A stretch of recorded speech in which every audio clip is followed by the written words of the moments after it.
আমার চ্যানেলে সবাইকে স্বাগত। উচ্ছে বা করলা বেশিরভাগ বাচ্চারাই একদম পছন্দ করে না তেতোর জন্য, কিন্তু এইভাবে একবার রান্না করে দিলে বাচ্চারাও চেটেপুটে খাবে। কড়াইতে উচ্ছেগুলো একটু ভেজে নেব।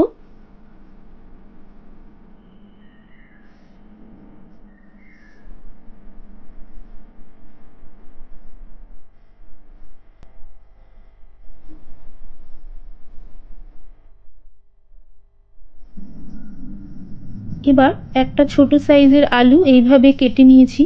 আলুটাও উচ্ছের সাথে একটু ভালো করে ভেজে নেব।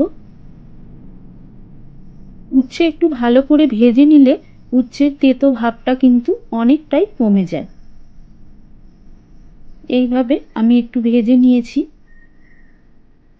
এবার এর মধ্যে 2-3 কোয়া রসুন কুচি করে নিয়েছি, সেটা দিয়ে দিলাম। একটা মিডিয়াম সাইজের পেঁয়াজও কুচি করে দিয়ে দিয়েছি। একটা ছোট সাইজের টমেটো দিয়ে দিলাম। এবার সব ভালো করে একটু ভেজে নেব। এবার কিছু গুঁড়ো মশলা অ্যাড করব। সামান্য হলুদ গুঁড়ো দিয়ে দিলাম, একটু জিরে গুঁড়ো আর একটু ধনে গুঁড়ো দিয়ে দিলাম। লবণটা আপনারা কিন্তু আপনাদের স্বাদ মতো দেবেন। এবার সব ভালো করে মিশিয়ে নিয়ে আরও 1-2 মিনিটের মতো রান্না করে নিতে হবে। আলুগুলো সেদ্ধ হয়ে গেছে। এবার নামানোর আগে 1 চামচ পোস্তদানা দিয়ে দিলাম।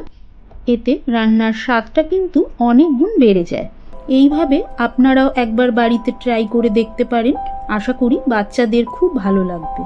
ভিডিওটি দেখার জন্য আপনাদের অনেক ধন্যবাদ।